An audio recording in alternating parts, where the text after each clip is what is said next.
Sí, queremos agradecer al doctor Roberto Ramírez Bravo de la Universidad de Nariño, quien muy gentilmente nos ha acompañado en el marco de la cualificación docente del municipio de Huachucal para el año 2018.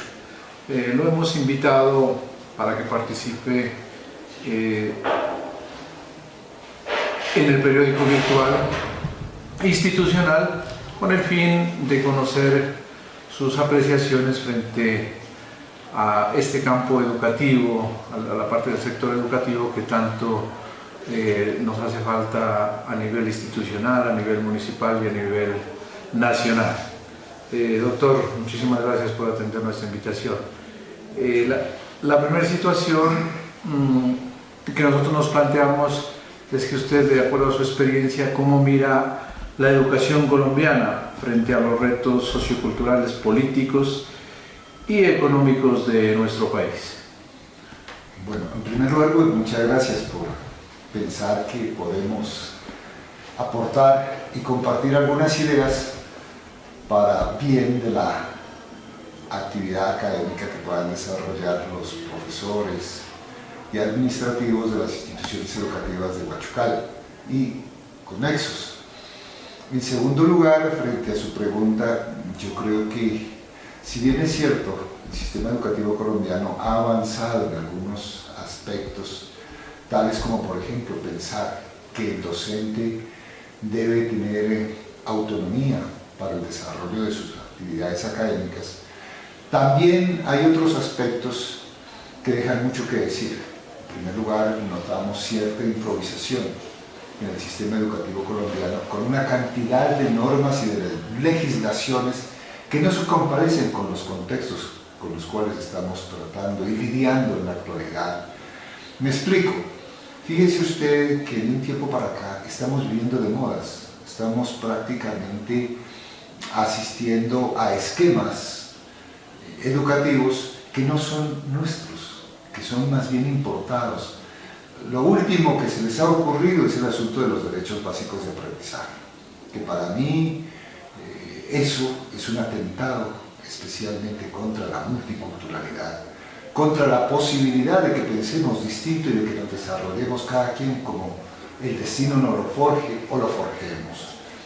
Se está pretendiendo homogeneizar a una sociedad que por su propia naturaleza es diversa, y eso ya es un lío. Tenemos un reto fundamental, y es el posacuerdo, posconflicto, o como lo quiera llamar. Para esto prácticamente no tenemos nada. Desde el mismo sistema y desde el mismo Ministerio de Educación hay un limbo prácticamente conceptual sobre lo que debe ser el tratamiento de esta nueva población estudiantil. Creemos que la gran mayoría de docentes tendrán que ser cualificados en otras artes. El físico, el matemático, el químico tendrá que hacer teatro, tendrá que hacer música, tendrá que hacer poesía, tendrá que hacer, qué sé yo, dramatizados. Meterle la muela a lo que es el humanismo. Yo sé que es muy importante todas estas teorías de las matemáticas, de las físicas, etc. Pero mucha de esa información, importante pero poco relevante para esta situación que vive el país. Entonces, en esa medida, el sistema educativo no está a tono con lo que exige la sociedad colombiana. Eso por un lado. Por otro lado, desde la perspectiva económica, hay una, llamémoslo, una cierta desidia con lo que son los salarios de los docentes. Son salarios paupérrimos que prácticamente desmotivan la condición, desmotivan la profesión. Yo diría que a veces nos comparan de manera arbitraria con otros países, siendo que en otros países sí le dan prioridad a la educación. Acá le damos prioridad a cualquier otro tipo de circunstancia, que está bien, pero sin que vaya en desmedro de la formación, de la educación, del futuro de un país. Fíjese, ahora mismo podemos encontrar instituciones educativas en lamentables circunstancias, niños que no tienen dónde escribir, escuelas carentes de una simple biblioteca, escuelas carentes de docentes, docentes sin cualificar, y así podríamos mencionar una cantidad de dificultades que el sistema no los está afrontando. Muchas gracias, doctor Roberto. Usted, como trabajador de la educación y que está al frente de, sobre todo, la formación de maestrías y doctorados, la mayoría de docentes hemos sido formados de hace 25, 30, unos ya hace 40 años, formados para una realidad, unos contextos especiales, pero de esas épocas, y mucho prevalece hasta el momento. ¿Cuál sería para usted el perfil del docente actual para la formación de nuestra juventud actual y el rol de la universidad, en este caso la Universidad de Nariño, en vincularse en esa cualificación hacia los docentes que estamos trabajando y los nuevos profesionales que se están formando como docentes? Yo creo que una de las características que debe tener el perfil del docente actual es que sea sensible a los problemas políticos, a los problemas económicos y a los problemas socioculturales de los distintos contextos en los cuales ejerza. Es triste pensar cómo un docente le brindamos información en la universidad, lo llenamos de una cantidad de saberes y de contenidos, y parece ser que estos contenidos vienen a ser repetidos en crudo a las instituciones. La idea es que justamente esos saberes se contextualicen en función de problemas situados. Ahora mismo hablamos, por ejemplo, de violencia intrafamiliar.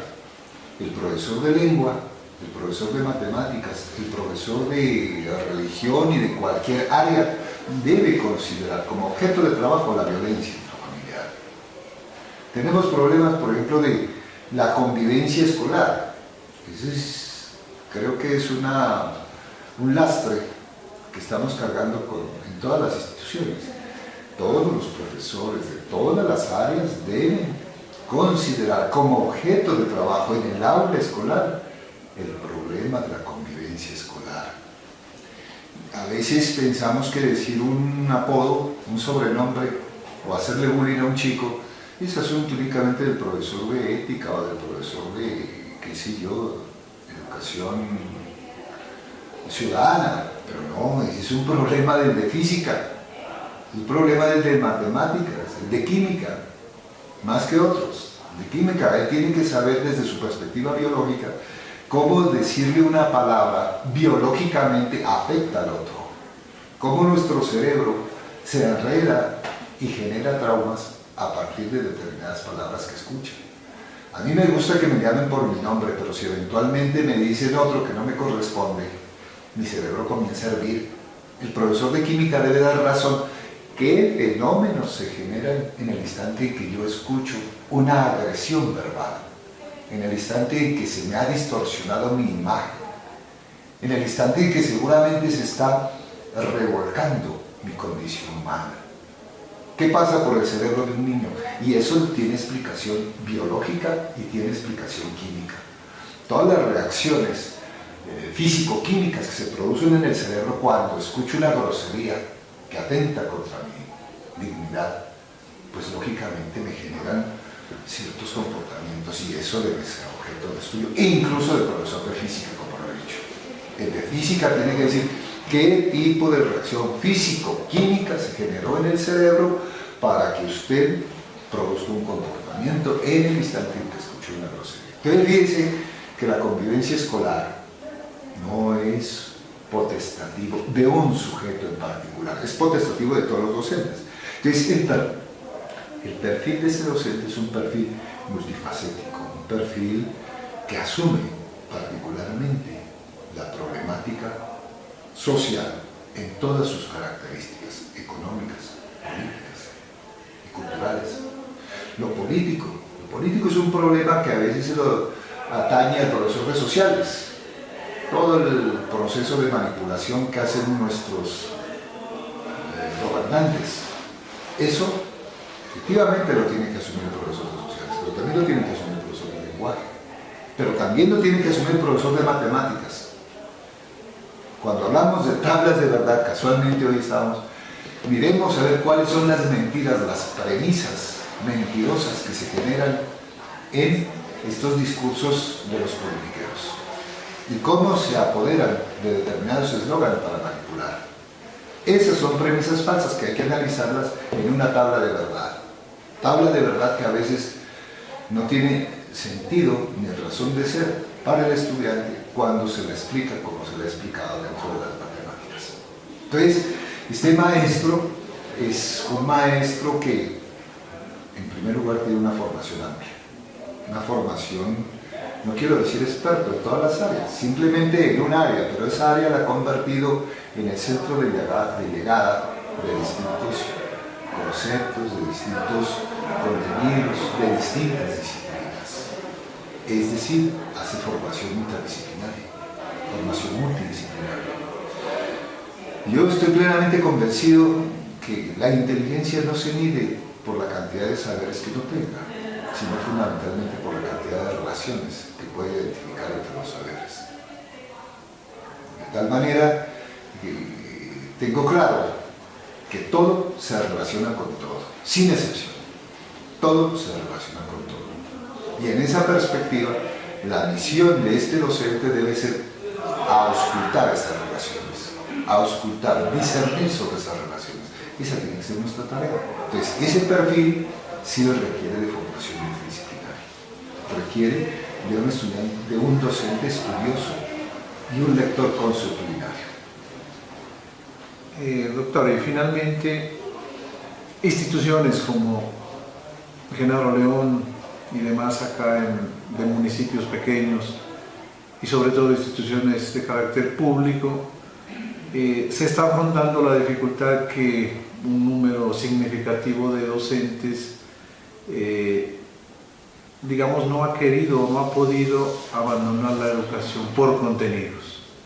Entonces, nosotros como institución, ¿qué deberíamos o cómo deberíamos asumir, cómo deberíamos afrontar para fomentar la educación por competencias? ¿Cómo llevar al aula y motivar a los docentes para que se imparta y se desarrolle competencias en el aula?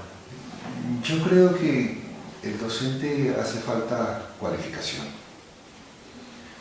Por lo dicho anteriormente, ¿no? Vivimos de las modas. Todavía no nos habíamos acabado de ambientar muy bien con los estándares y ¡pum!, nos clavan lo que son los estándares básicos.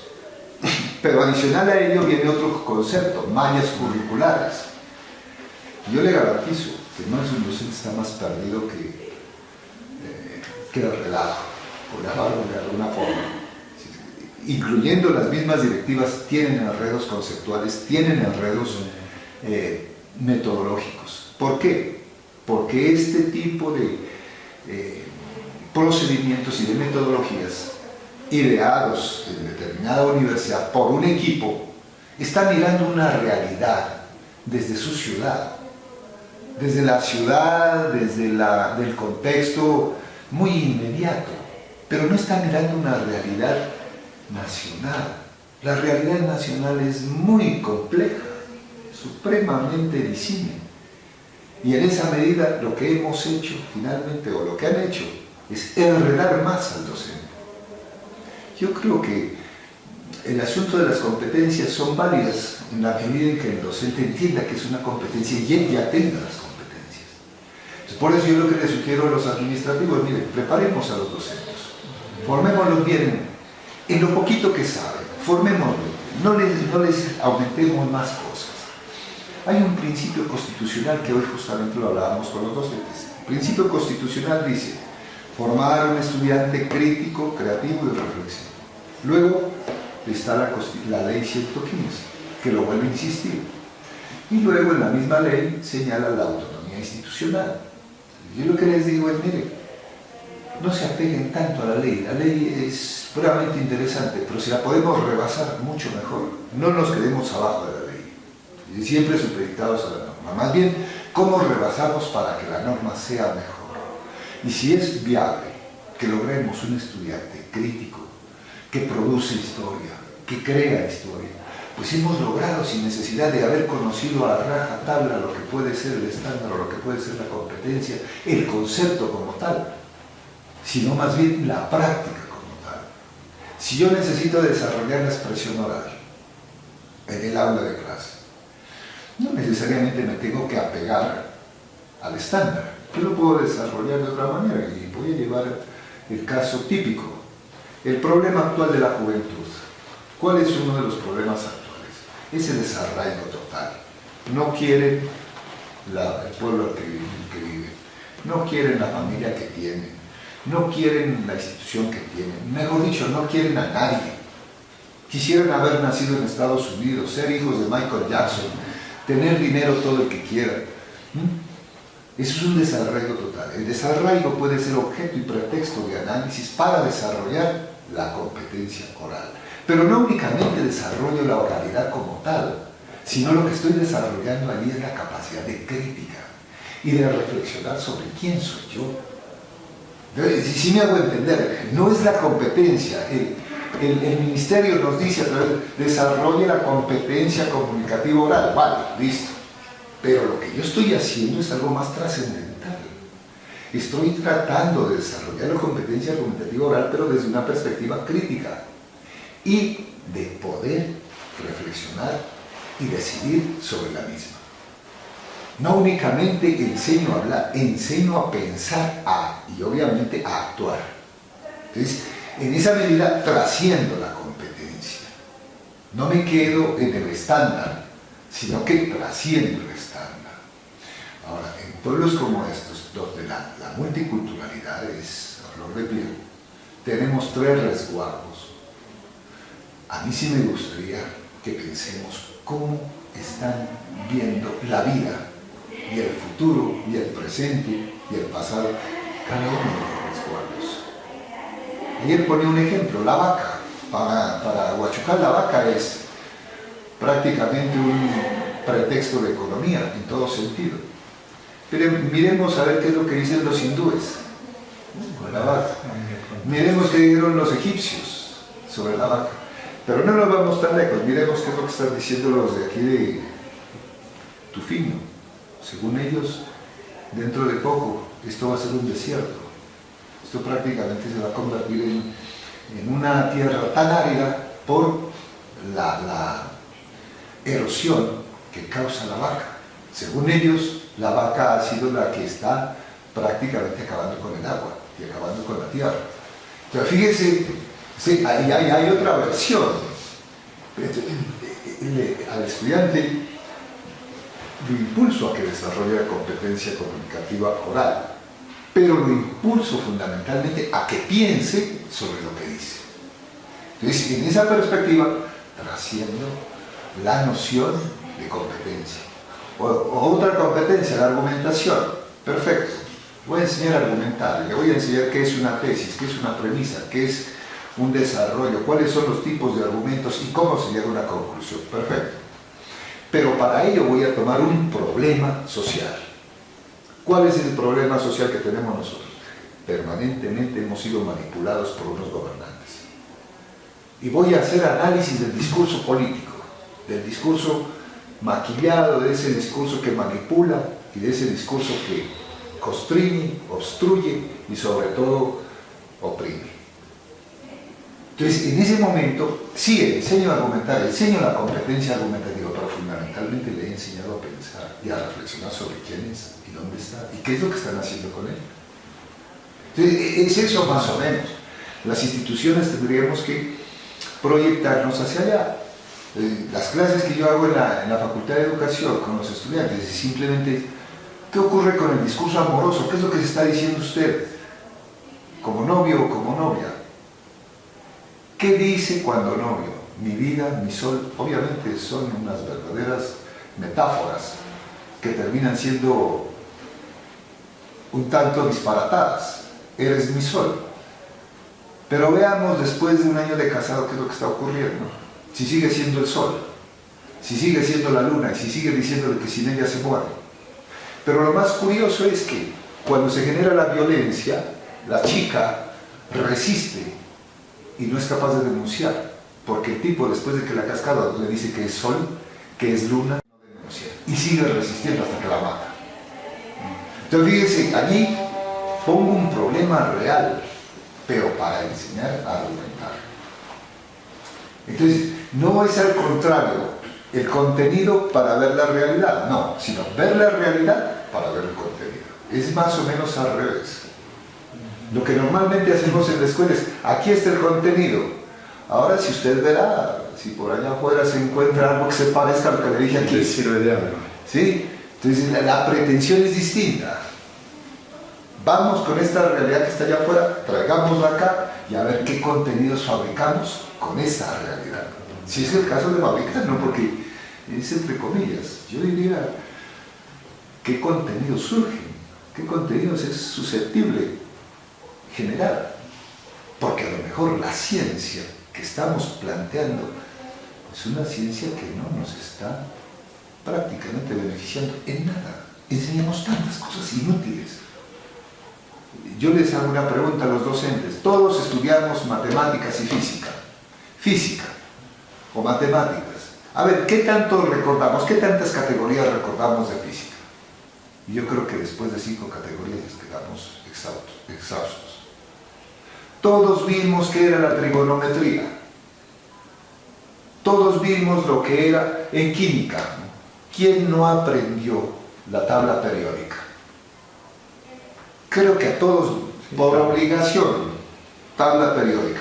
En estas circunstancias, díganme cuáles son los elementos de la tabla periódica. ¿Qué va? No se acuerdan ni 5 ni 10.